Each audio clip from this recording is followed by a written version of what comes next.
Welcome to this week's edition of Flashback Friday, your opportunity to get some good review by listening to episodes from the past that Jason has handpicked to help you today in the present and propel you into the future. Enjoy. This show is produced by the Hartman Media Company. For more information and links to all our great podcasts, visit hartmanmedia.com. Welcome to Creating Wealth with Jason Hartman. During this program, Jason is going to tell you some really exciting things that you probably haven't thought of before and a new slant on investing. Fresh new approaches to America's best investment that will enable you to create more wealth and happiness than you ever thought possible. Jason is a genuine, self-made multimillionaire who not only talks the talk, but walks the walk. He's been a successful investor for 20 years and currently owns properties in 11 states and 17 cities. This program will help you follow in Jason's footsteps on the road to financial freedom. You really can do it. And now, here's your host, Jason Hartman, with the complete solution for real estate investors.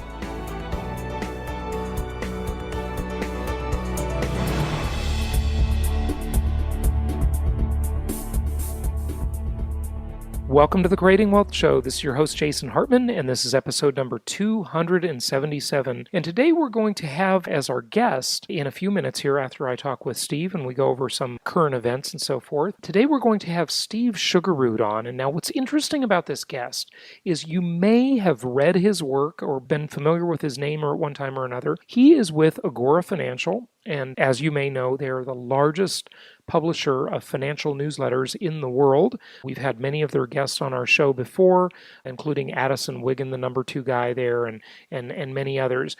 And they are pretty much stock guys. They like stocks, Wall Street, and those more mainstream type investments. I call those more mainstream than income property, oddly. But what's interesting is that Steve is very, very bullish on real estate right now. And he even says in the interview that that's an odd thing for him.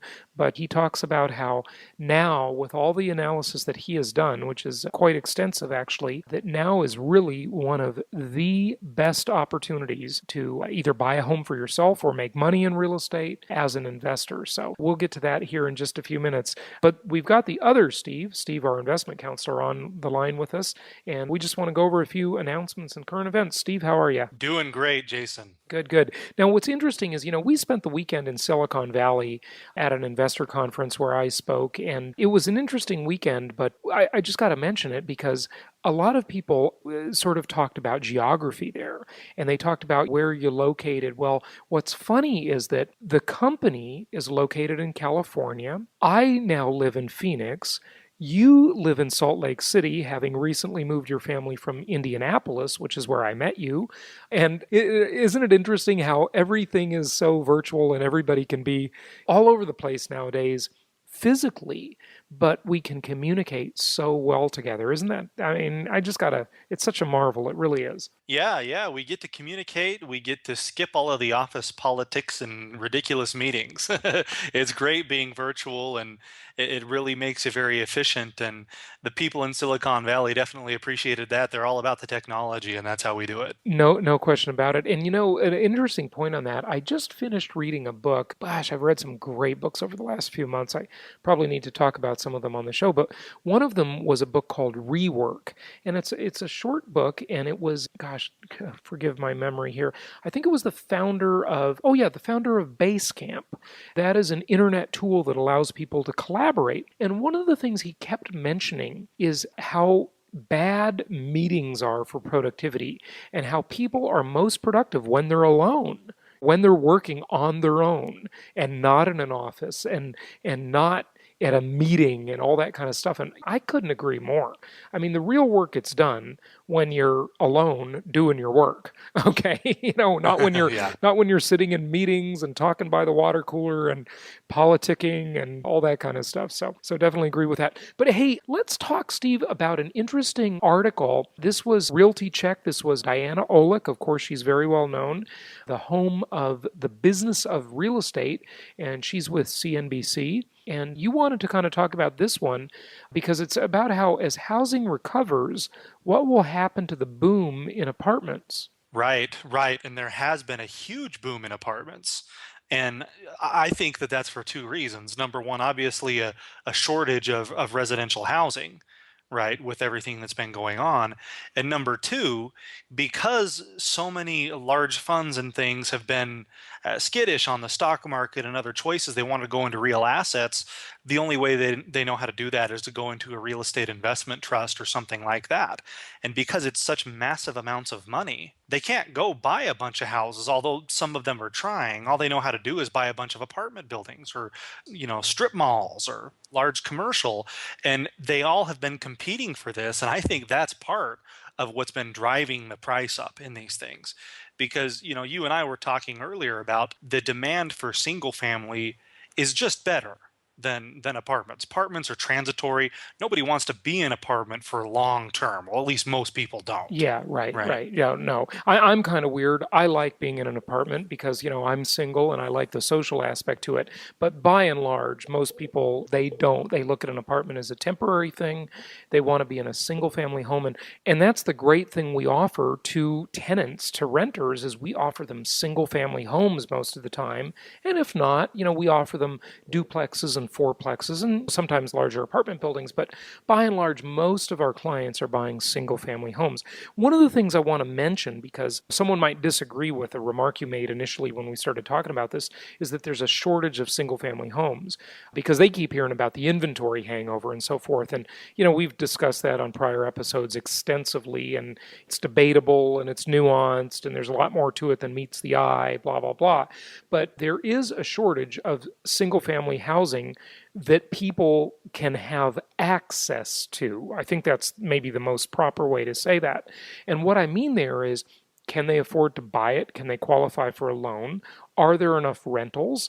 So many people have been displaced through foreclosure or deed in lieu of foreclosure or just short selling their home to get out before foreclosure occurs. And these are people that were used to living in single family homes. So these are people that is their mentality. If they had to move to an apartment due to their economic circumstances, their goal is to be back in a single family home. They'd probably love to own it, but if they can't own it, they're going to rent it. And they want to be in a single family home and they want to be in a community. And they probably, most of them, especially if they have children, want to stay long term. So they'd probably be good renters to stay for several years. I mentioned it before, and I got to get my mother back on the show, Steve. Everybody said they loved that episode with Mom so much, and I will get her back on the show. I want her to talk about one particular thing, and that's this property where she's had this tenant in there since, I believe, 1989. Welcome to this week's edition of Flashback Friday, your opportunity to get some good review by listening to episodes from the past that Jason has handpicked to help you today in the present and propel you into the future. Enjoy. Wow. Wow. Yeah, it's in Moreno Valley, and I couldn't believe that. I had no idea. The longest tenant I ever had stay in a property I owned was 9 years. This tenant stayed for 9 years, kept raising the rent. They wouldn't move. 9 years. They just paid the rent. What's 12 times 9? Forgive me. It's 108, right? Yeah, 108. And so 108 months, they cut me a rent check.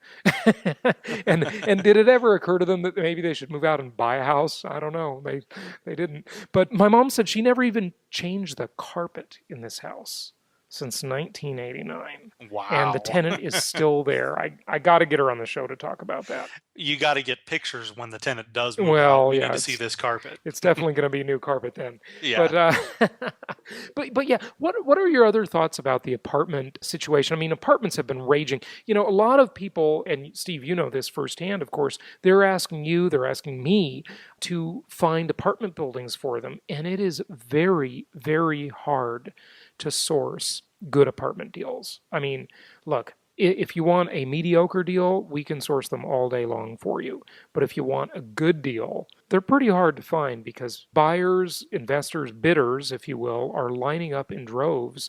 Every apartment property that's offered, there's a ton of people that want to buy it. The single family homes are easier to source, and I'd say by and large, the deals are actually better. I think the apartments are almost getting into a bit of a bubble. Yeah, I would agree. And the article is trending in in that direction. The good apartments, they get snapped up so quickly. There's a line for those, like you said. And that's because that the institutional money doesn't really have any choice. The big money has nowhere else to go. So the article is essentially asking this. It's saying that, well, the housing market, has it bottomed? Well, we can't be totally sure, but the worst is probably over. And I tend to agree with them there. The free fall, I don't see that happening again in the near term, barring some major economic event. So what is going to happen is that the housing market thaws out. Will that compromise the high priced multifamily sector? Because the rents have been going up there. And at some point, these tenants are going to have to weigh, do I want to keep paying this ridiculous apartment rent, or should I go into single family? But the funny thing is the article doesn't mention this. Rents are going up for single families too.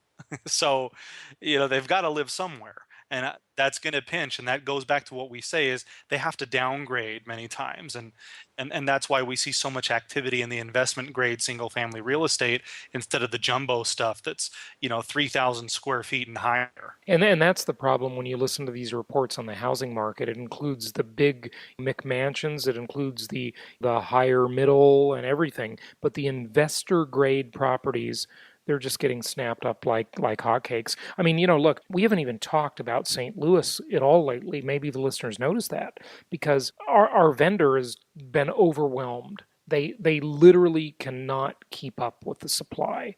It's going to be a couple more months before they recover. Inventory in Phoenix is nearly impossible to source. Prices in Phoenix are up 31% from the bottom.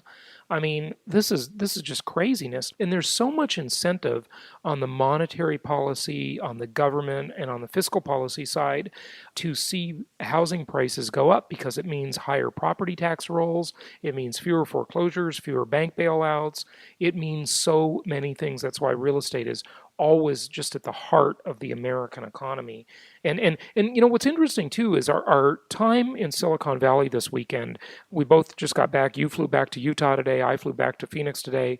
And it was amazing. I mean, share some of your thoughts about the weekend. I mean, I spoke Saturday morning at about 11 a.m. The rooms were packed, standing room only. It reminds me of 2005, the sort of the fever that people just want to buy properties. And in Silicon Valley, you've got a highly educated group of people. These are sophisticated people that have college degrees, master's degrees, maybe PhDs.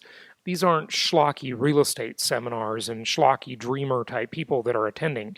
They have real money, significant savings, good size investment portfolios, and they want to be buying a lot of investment property right now. They do, because, and it goes back to this, it doesn't make sense to buy that investment property in Silicon Valley or in the Bay Area. No, not even close. Not even close. It's ridiculous. And it goes back to a term that you geniusly coined earlier called sticker joy. They hear about the low prices of these and they can't believe it. It's a down payment to them, but they can actually get a property for $80,000, for example. Well, actually, that's half a down payment for Silicon Valley, for a cheap house in Silicon Valley. But that sticker joy comes from I made that up just off the cuff remark because the old thing you've heard is sticker shock. People have sticker shock, and that's why they can't buy stuff. But, when you look at some of the markets we're in where you're still buying, and boy, this opportunity, this ship is leaving the dock, the train is leaving the station, where you can still buy below the cost of construction. And that opportunity is going away. It's already you can't buy for 35% the cost of construction in any market we recommend anymore. You can still buy for maybe 60% cost of construction now in markets we would recommend. Now, granted, if you go to Detroit or something, all bets are off. I don't know what you can buy for there, but I still wouldn't touch it. I think they'll give it to you in Detroit. Even now. Even now. Yeah. And you know what? I noticed a recurring theme because we talk to a lot of investors. At the end of the night, you and I said to each other, we're exhausted. We've been talking all day. And these investors, some of them are having a little bit of trouble grasping what this kind of investment is. And it made me realize this is our world all the time, are these single family properties. But the overall market they're still quite new to this concept. So when they hear real estate, they think what I mentioned earlier, a real estate investment trust or some kind of a private placement. And we have to tell them, no, you actually own the property, and the tax advantages, the advantages overall from taking title to the property is what makes this such a great investment. It's what makes it blow out of the water everything else. And they really started to grab onto that for your speech. Jason gave a great speech on the 10 commandments of investing that everybody really enjoyed. And that's what got so much interest, is they saw these principles that you can follow time and time again on the single family properties, and what that does for you over decades, and how your returns compare to the overall market. Because these people were looking for alternatives. They had lazy money that wasn't really doing anything for them. Maybe they were actually losing it, and they've got to go somewhere else. That's for sure. We have well over 100 leads from that weekend, and I just couldn't believe the enthusiasm of people just wanting to deploy capital and be investing in properties all over the country and building diversified portfolios.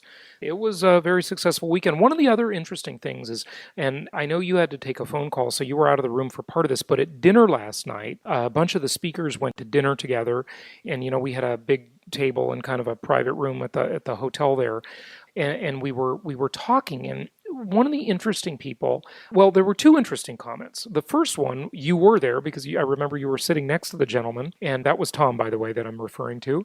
And Right. he said he came to Silicon Valley in 1969, and he was in tech right at the genesis of tech. And I can't remember the name of that company he worked for, but I certainly knew who it was. It basically started the whole semiconductor industry. It's Intel and everybody and Gordon Moore, they can all trace their roots back to this company. I think it was Yeah. Fairchild. Was that the name of it? It's something I like think it was that. Yeah. Fairchild. Yeah, I've definitely heard and read that name before. And anyway, he made a bundle of money in technology. But what he said was so interesting is he said, I've been around tech, I've made a lot of money in it, but the thing that's the most reliable is my real estate. And now he has a real estate company that buys up investment properties in the greater Dallas metropolitan area. And he personally owns over 230 doors himself in Dallas, combination of single-family homes, duplexes, fourplexes, and some larger apartment properties. Isn't that amazing, though? Isn't that a telling thing? The tried and true, just, you can't say anything's a sure thing, but boy, it's darn close. It's just like the tortoise and the hare.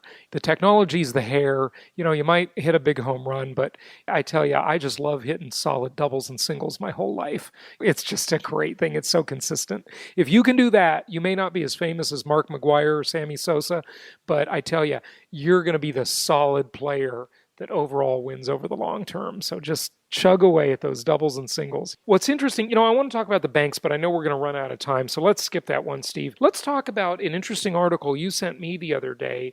This is the Securities and Exchange Commission, the SEC, coming down on a well-known radio talk show host, Mr. Ray Lucia. I've been to his seminar, actually, and you've probably all heard him on the radio. And what's this all about? They're saying the SEC is accusing him of misleading investors? Right.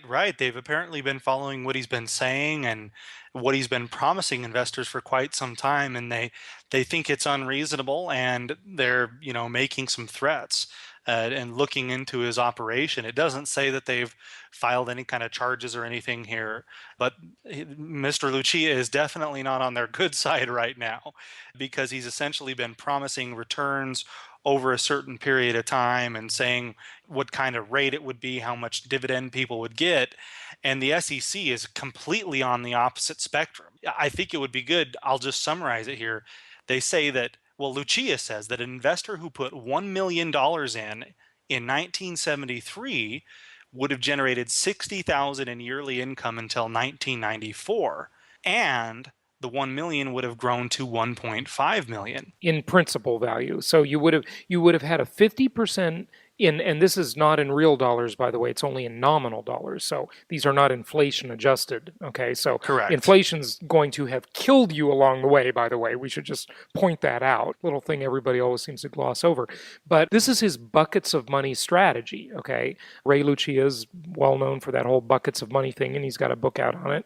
And so it says that you would have had a 50% nominal gain on your principal from 1 million to 1.5 million, and you would have had this income of 60,000 a year, Right. about 6% of your principal. Right. And the SEC is taking issue with exactly what you said. They're saying that these investors would have been broke, that have been totally wiped out by inflation by 1989. Yeah, so Lucia says that if they invested $1 million in 1973, they would have had the same returns we mentioned, and that income would have lasted until 1994. But the SEC says broke by 1989. Given inflation rates. Wow. The SEC really gets it about this inflation stuff, don't they? Yeah, they got to get it about something. But what's funny here is, according to the SEC, you're broke by 1989. According to Lucia, from 1973 to 1994, so that's 21 years, the return is just not even very good still, even if it goes according to what he said. Well, that's what I say, because you're only getting 6% on your original invested capital, and your gain is only 50% over 21 years. That stinks, folks. This is why all these stupid life insurance policies and these annuities, I mean, if you ask me, all that stuff's just a big scam. I mean, it looks good, but do you really think, Steve, that the financial engineers, the PhDs and MBAs at these insurance companies and annuity companies that engineer these financial products, do you really think they don't understand that inflation is going to decimate the returns for these investors and benefit them, because they get the use of the money now? That $1 million, if it's put into an annuity or a life insurance policy, the company takes those at the time you invest it, and what do they buy? They buy real estate with it. That's every life insurance company. I mean, everybody knows that they're all the big buyers of skyscrapers and huge apartment complexes and REIT investors and all that kind of stuff. I mean, isn't it funny? People will not invest in real estate so they can buy some stupid life insurance policy or an annuity, and they'll give that money to the insurance company. And what does the insurance company do? They invest in real estate. Yeah, that's right. That's right. And they do. They get their fees, and the investors left to deal with how the investment performs and get eaten alive by inflation. I got approached by somebody trying to sell me an equity indexed universal life policy God, run the about other way. 4 years ago. Yeah, and those things pay literally at least a 50% commission to the agent. Why do you think these guys promote it so heavily and talk about it being the greatest thing since sliced bread? Well, it is for them, but for the person that puts the money into it, they're locked into that for so long, and they don't have any control whatsoever. Well, it's the old Wall Street question is, where are all the clients' yachts? The brokers will go down and show you their yachts, but the question you always need to ask is, where are all the clients' yachts? Right. And you asked that question in the room in Silicon Valley, which I think is fairly ironic. You said, how many people know somebody who got rich in real estate? Almost everybody raises their hand. Then you say, how many people know somebody who got rich in the stock market? And you get 2. Yeah. Well, and yeah, I just did that yesterday. Yeah, that was amazing. And that was a room of, I don't know how many people, maybe there were 300 people in there. And, I asked the question, I called them out, and I said, well, what happened? One of them said, lucky. Now, nobody quantifies what does rich mean? It's a sort of a generic question. And nobody knows how much they started with, because my contention is, if you want to become a millionaire in the stock market, the best thing to do is start with 2 million. Yeah, give your broker $2 million. Yeah. You'll be a millionaire in no time. You'll be a millionaire soon. And if you want to be a billionaire in the airline business, start with $2 billion. Yeah. But yeah, then I asked the other guy, and there were the 2 hands that went up when I asked that question, and he said, well, that was an insider. It was someone who was with a company that was a startup, a Silicon Valley tech company startup, and that company, they got a lot of stock in it, and then it went public. Well, that's not an investor. That's an insider. That's a business owner. That's like saying, well, if I sold my business today, yeah, I'd probably get a big fat check from it. I sold another company I had back in 2005. I got a big fat check. But that's not being an investor. I had to actively manage and build that company. This is different stuff. So Right. Anything more on that you wanted to say? Well, I just thought it was really funny that in this room, that would be probably the highest ratio ever, is a room full of people with inside knowledge of Silicon Valley and these tech companies and these IPOs, and still you got two, and they both said they were lucky. I got probably 300 people who raised their hand. All of them said they knew someone that got rich in real estate, and two of those raised their hand on the second question, how many people do you know that got rich in the stock market? And then one was an insider, and one, he said, was lucky. So Yeah, it's horrible. People plow their savings into the stock market their whole lives, and they're believing this, compound interest thing. But I guess it happens for some, but you don't get rich. Well, folks, let me tell you something. If you believe in the magic of compound interest, as it's called, then you better believe in and understand the magic of compound inflation. Very important. Inflation compounds too, just like interest. Yep, and it's walking the whole journey with you, eating up all that profit. It's the thief, the liar and the thief that cheats you out of the money right in your wallet, your bank account, your stock portfolio, your bonds, and everything. It's pretty ugly for most people, but we know how to beat it, don't we? Okay, hey, one more thing we want to talk about, then we got to get to our guest, and that is assumptions. Now, I'm kind of putting you on the spot here, but you sent an email to one of our providers the other day, and that was on September 5th. You sent this email, and I printed it out without telling you because I wanted to bring it up on the show when we recorded together again. And here's what you said. You said, when you upload properties to our site, we need to make sure that you use conservative assumptions, okay, basically is the tone here.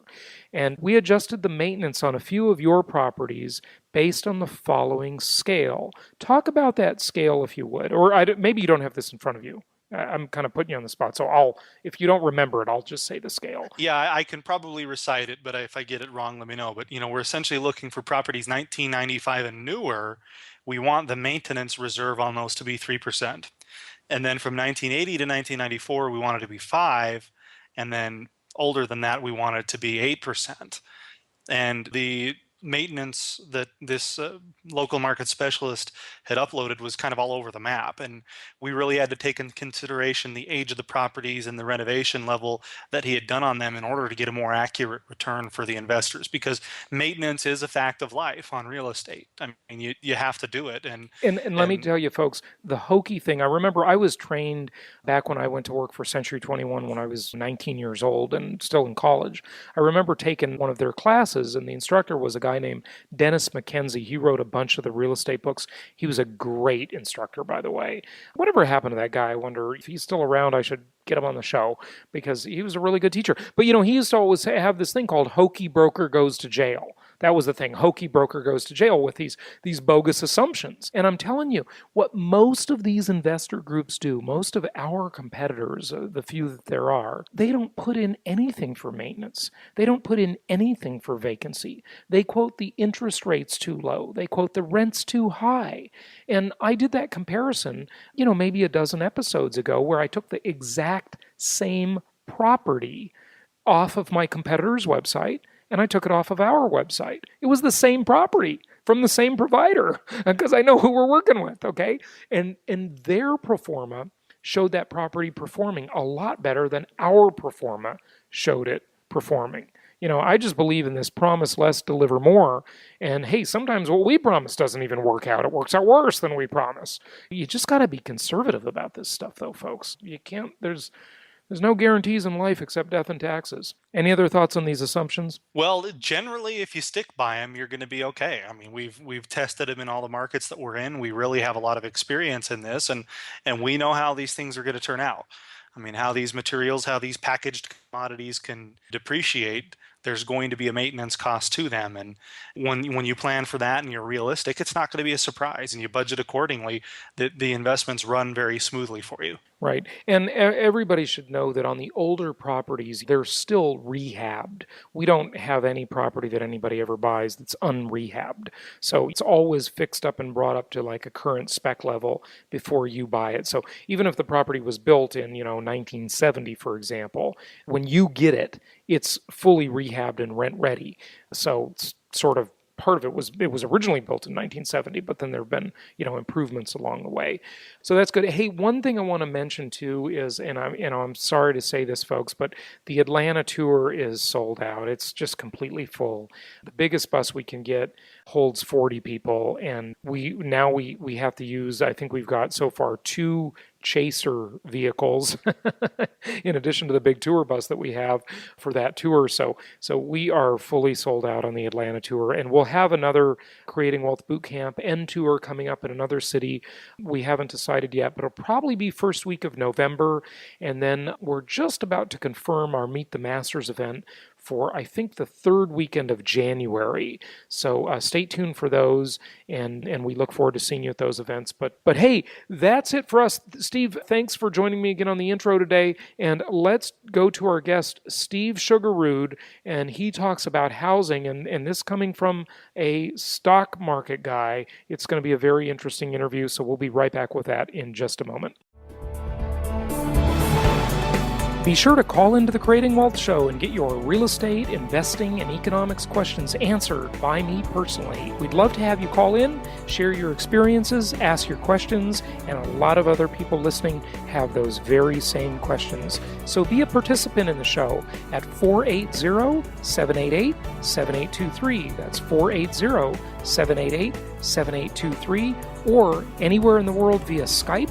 Jason Hartman, ROI. That's Jason Hartman, ROI, for return on investment. Be sure to call into the show, and we are going to enter all of the callers in a drawing for some nice prizes as well. So be sure to call into the show, and I look forward to talking with you soon.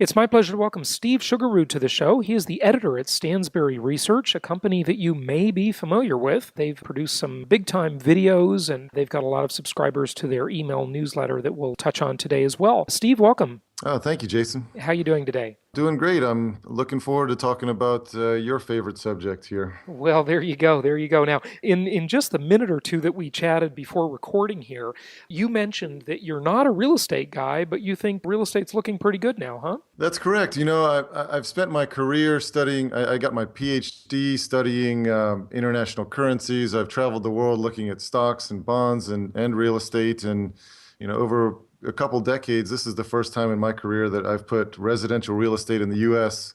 at the top of the list of things to buy. I really think it's the best moment in U.S. history to be a home buyer or to buy residential real estate. And I am surprised. I really had no idea you would be that bullish on it.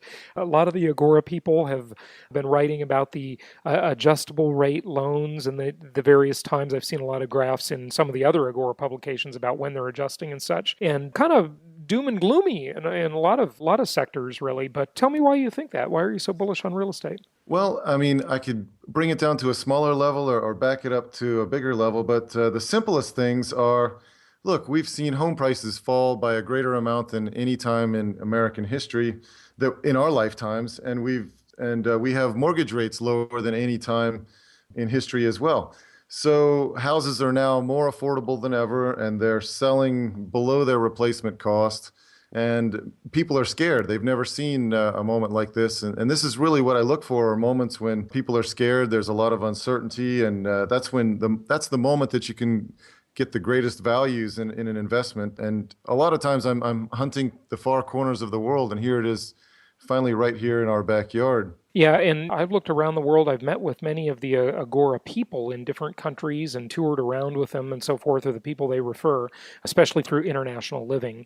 And, I've just never been impressed with international real estate that much, having been to 64 countries myself and looked at real estate in almost all of them very specifically. But that thing you mentioned, by the way, a moment ago about being able to buy below cost of replacement, it can still be done, but I've got to say to our listeners, it's disappearing pretty quick. Because, and I think what is the barometer of that is really that new home builders seem like they're just back in swing now. There's a lot of new construction again. I don't want to say a lot, in terms of what it used to be, but we're sure seeing a good amount of new construction out there, and it's kind of surprised me, really. Well, I'll just back up, and you mentioned all the travel that you've done, and I had the exact same feeling. I've been, I don't know, dozens of countries, and I've been in Belize and showing you beautiful real estate on the coast and saying, well, look, you can live here for so much cheaper than you can in the States. And I thought, not really, or in Nicaragua and such, and I would rather live on the coast of Florida where I live. Homes within a mile of the beach are selling for $200,000, and you can get it's your standard 3-bedroom, 2-bath home with a garage and a backyard, and you can walk to the beach for $200,000, and it's hard to beat that around the world. Not just that, you can get a great mortgage for 3 decades. It's funny you mentioned Belize, because that's the last place I toured real estate just last year, the last international destination at least. And, we went around with the real estate broker down there in his boat, and I'd never toured property in a boat before, and looked at stuff. And just the primitive nature of some of these countries, and I was just unimpressed. The U.S. has such great infrastructure, not just in terms of its physical infrastructure, but in terms of its mortgage infrastructure. And what I think makes it so different than some of these international destinations is that ever since the Great Depression, it's really been subsidized by the government through Fannie Mae and Freddie Mac. And the concept of a 30-year mortgage is a very unique idea, pretty unique to America. Of course, you can do it in Canada, you can do it a few other places, but the financing makes the deal so darn attractive when rates are this low. Really, when rates are below true inflation numbers. I fully agree with you once again. I'd like to, part of my macro thesis here is really about the government is really making this just too great a deal for us to pass up. I mean, just beyond the general concepts of Fannie Mae and Freddie Mac really subsidizing the market, and also you have your capital gain. It's essentially the best tax shelter for your primary residences. You can't do better as far as capital gains than getting to keep up to $500,000 of your capital gains on your home. But even more important than all of that is what the government is doing, what Ben Bernanke is doing with interest rates. And my big thesis is that we are entering what I call the Bernanke Asset Bubble, where stocks go to levels that people can't imagine, where home prices go to levels that people can't imagine. And this is what, both of those in a good way, crazy bull markets, all set up by Ben Bernanke, because when you think about the Federal Reserve, they have 2 mandates. Their 2 mandates are to keep inflation low and to keep unemployment from skyrocketing, from staying. They like to keep employment high, so to speak, and inflation low. And right now, we have no danger of inflation soaring or of unemployment falling to levels that would cause the Fed to raise interest rates. So that was a bit of a mouthful there, but my point is that I don't expect the Fed to raise rates for years, and I don't think that enough people are factoring that possibility in. And I think that the Fed would actually like to see a booming real estate market and a booming stock market to create what you could call a wealth effect, to make people feel wealthier and feel more solvent, and help the economy get back on its feet, have people buying goods and such. So my thesis is the Bernanke Asset Bubble, and we're just in the start of it. And when you can buy an asset like real estate at very close to replacement cost or less than replacement cost at the lowest mortgage rates in history and really the highest affordability in history, it's a recipe for enormous gains in particularly residential real estate prices in my book. And I certainly agree with you there. What are your thoughts, though, on the other side of the equation when you're not talking about just capital appreciation potential or getting a good home for oneself, but the subject of the demographics and the econographics, I guess I'm going to say. I don't even know if that's a word. Maybe I just made that one up. Of the rental pool, the potential for the income stream that's available. And the reason I ask that is, we've got this huge student loan bubble, and we've got Generation Y, the largest demographic cohort in American history, about 4 million larger than the baby boomers, coming right into their prime renting years, saddled with massive student loan debt, delayed delaying family formation, meaning that those are all prime indicators that they will be renters for a long time to come, and someone needs to get out there and serve them and provide good rental housing to them. Yeah, I mean, I actually believe that the rental industry, the ability to serve those people is actually another source of great gains for a real estate investor. The reason is that when you look at your choices as an investor, you can earn 0% in the bank, you can earn next to nothing on a CD, you can earn less than 2% on a 10-year bond to the government. There's really no interest to be earned anywhere out there. Meanwhile, cap rates, the return on a rental property are much higher than anything else as a competitive investment. Now, traditional real estate investors might say that those returns on rent are low, but when you compare the returns on rent to any other place that you can put your money, I think the returns are so high that they can push the prices of rental properties much higher. So similar to the residential market, I think the market for rental properties could do just the same. I mean, one of a stock I just recently recommended to my readers as an example is called, the symbol is GOV, like government. And what they do is they actually, they own buildings that they rent to the government and rent to government entities. Their largest tenant is the IRS, and their second largest is Customs and Immigration. But they're able to achieve cap rates of 8%, 9%, 10%. And they're paying out a dividend, 7.5% dividend right now. And these rents are locked in for 10 years, 15 years, 20-year leases. So a business that has a 8% or 9% cap rate locked in with an inflation adjustment for 10 years plus, I think that would be an incredibly valuable business. And so I think that, this is just one example, and it's a way for people that can't go out and buy a bunch of rental properties themselves. They could buy shares of GOV and get a 7.5% dividend right now, but they could have a lot of capital appreciation as cap rates are driven down. I hope I didn't make that too complicated. I hope that made sense. Well, no, I actually wanted to ask you to touch on that subject. The issue of these REITs. There's a pretty popular form of REIT out there. I mean, I don't know in the overall scheme if it's popular, but I keep hearing about it.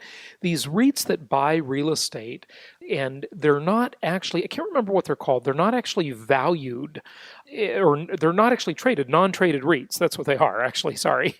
Yep. I know what you're talking about, the private REITs, and it just seems like a bad idea all around agree. to me. Yeah.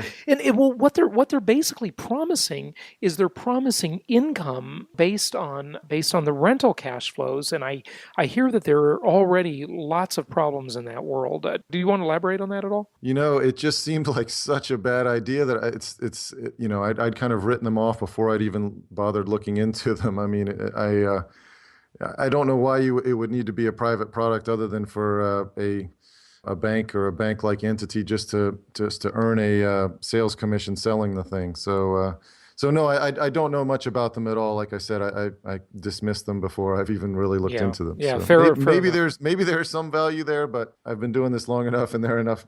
I don't know. It just seems like a bad idea. I have not heard good things about them at all. So I think your initial hunch was probably very correct. Talk to us a little bit, Steve, if you would, about what you see in terms of the stock market. It really seems when we went from a Dow of 6,400 at the depths of the crisis to something that shortly after Obama was elected pumped up pretty quickly with all the money creation. It seems like the stock market was really the first thing to have its comeback, at least in nominal dollars. I don't know if it's in real dollars because, I don't know if we've seen the results of that money creation yet, and I'm sure you have some thoughts on that. But was real estate just sort of the next thing in line after stocks? Well, I'm sure you know better than me that real estate prices move glacially, and stock prices can move in microseconds here. So I think that, yes, the stock market was the first place that you saw the big move. It was just able to happen quicker. And I think the glacial changes in the real estate market, it just comes down to the slow speed of the ability to burn off supply. And, it just took this amount of time to get to where we are. But now we've had So yes, the stock market was first, and I personally believe that, again, relative to other investments, 0% in the bank, less than 2% on a 10-year treasury, I personally believe that the stock market can go dramatically higher from here. But like you said, it has already had a dramatic run. And meanwhile, real estate continued to go lower and lower many years. And now we've just seen 5 months in a row of the median home price rising. So to me, this is the ultimate moment to be a buyer, because those 5 months in a row of rising prices, that's sort of confirmation of this idea. And a year over year, we've had a price rise in the Schiller index as well. We're seeing confirmation that this idea that I'm sharing with you is the correct one. I hope and think that we've seen the bottom, and that this is the start of the real thing in residential real estate. What are your thoughts about Europe and what's going on over there? Do you think they're just going to, at least to some extent, the extent they can, and they can't? I mean, maybe the EU currency is going away. I'm not sure, but to the extent they can try and do quantitatively ease their way out of their mess, they can't really print the way we can in the U.S. just because they have such structural differences. But give us your thoughts on the European situation, if you would. Well, yeah, it's obviously it's pretty darn bad, and we've seen that all in the headlines. But basically, an idea that I have, I call it the secret to 1,000% gains is the term I use, and it's you really want to buy when things go from bad to less bad. Like, you don't make your big money when things go from average to good or from good to great. When things are good in the stock market, there's not much room for the upside. But when things have fallen, crashed, when you think that you're near the end of the world, and then all of a sudden the sun starts to poke its head above the horizon, and we have a new day, that's if you're able to help to try and identify that moment, and then you can make some extraordinary gains. Incidentally, there was a moment like that in housing stocks at the end. There was a 1973, 1974 bear market in the stock market, and stocks lost 50%, but home building stocks lost 90%. Well, then they rose by over 1,000% starting in 1974 over the next few years. 1,064% gain, and people thought that home builders were just going to fall off the face of the earth at the end of 1973. And right now, I feel like a lot of people feel like Europe's going to fall off the face of the earth, and if things just get less bad, you could actually make a lot of money in European stocks. For example, if you look at Germany and the largest stocks in Germany, if the states are large companies are Apple and Exxon and Microsoft and these types of companies. In Germany, these companies are companies like Siemens, Bayer Aspirin, SAP, Daimler, which makes your Mercedes. I mean, these are major world businesses that I doubt that people will stop buying Mercedes around the world because of the European crisis, or that Bayer will stop making pharmaceuticals, or that Siemens will stop succeeding. I mean, these are major international companies, and they're trading as if they're essentially going out of business. And so yes, the Europe situation is bad, but as an investor, I'm actually in my newsletter, we're actually buying German stocks through an ETF. The symbol is EWG. But the way that we do it is, if German stocks were to hit a new low, then we would step out of the trade. The basic idea is that okay, I believe that we're in an uptrend. I believe that we've seen the worst of it. But if we hit a new low, then I was wrong, and we get out. So by doing it this way, my downside risk is maybe 15%, but my upside potential is triple digits. And that's a good risk to reward trade for me. So even though it looks terrible in Europe, I still think there's opportunity as an investor in these companies. When it comes to real estate, what other countries have you liked over the years when you consider, I mean, you said you've looked at international real estate investing, and I just wanted to get kind of a global perspective. I know that the U.S. is your favorite choice right now, but did you have some other favorites over the years? I did when Argentina crashed. Years ago, I went to the only way you could buy real estate in Argentina was cash. And when I tell you it's a cash deal, I don't mean like you write a check or you get a cashier's check from the bank. I mean, literally, you have a briefcase of cash handcuffed to your wrist. Wow. That's the way you show up at closing in Argentina. And so there was a moment when Buenos Aires real estate was incredible, and I had actually basically, the banks had shut people out, and even if you were wealthy in Argentina, all of your money if all of your money was in the bank, you were now poor because the banks had locked their doors. It was an incredible situation. The bank holiday, you mean, right? Yes, and Yeah. it lasted for, I mean, it was an incredible moment. And How long did it after last? Don't know the details of that, but it lasted for a while, right? I it mean, did weeks. I mean, people were really shut out, and no matter how wealthy you were, if your wealth was in the bank, you couldn't eat for and weeks. and, and then they had capital controls where you could only withdraw after that, where you could only withdraw slowly, right? That's right. And now unfortunately they've slid backwards, and now you're not going to believe this. There are dollar sniffing dogs at the airport. So you can't leave the country with US dollars. I mean, literally US dollars in your pocket. It's just crazy things are going on in Argentina right now. But at that moment, property prices had fallen dramatically, and you could get just these incredible, I mean, almost like Paris style penthouses, which might have sold for $10 million at their peak for less than $1 million. And anyway, there were incredible opportunities. You see these types of things, and it's a similar type of thing to what I'm describing. I mean, Argentina's example was crazy.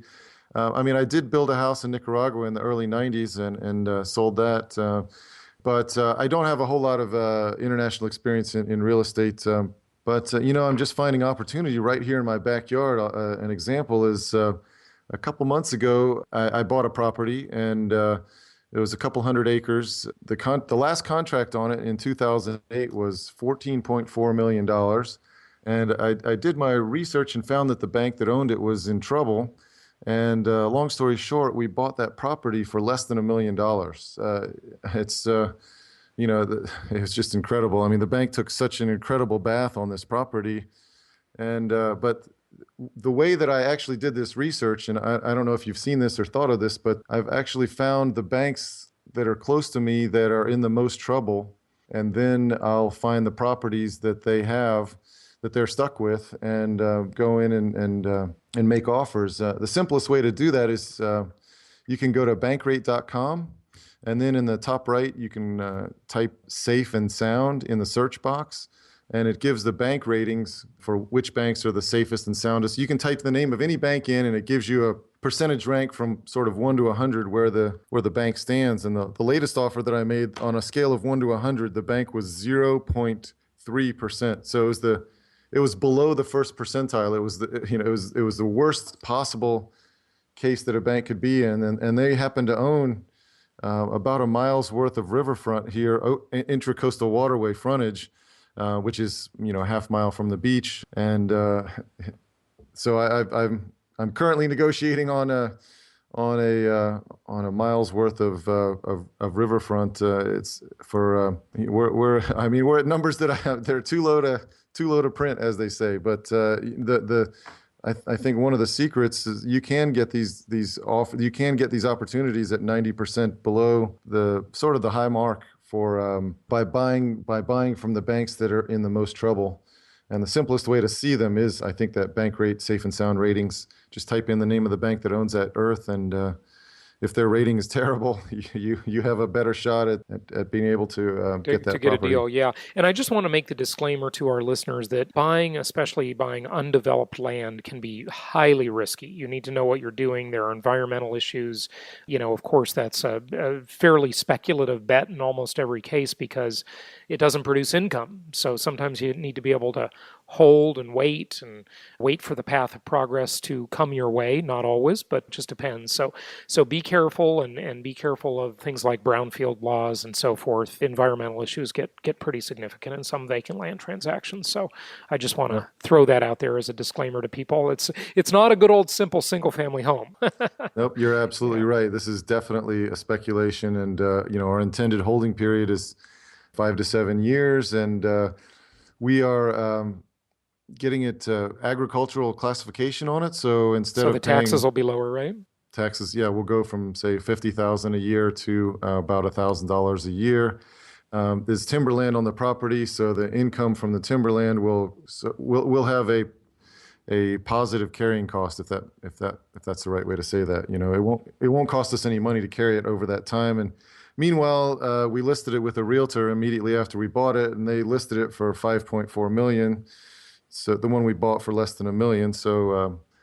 So yes, it's a speculation, and you're absolutely correct. It is as the riskiest end of real estate investing. Yeah, most definitely. But one thing I want to mention, you mentioned the agricultural land, and I just wanted to tell the listeners something funny they may not be aware of.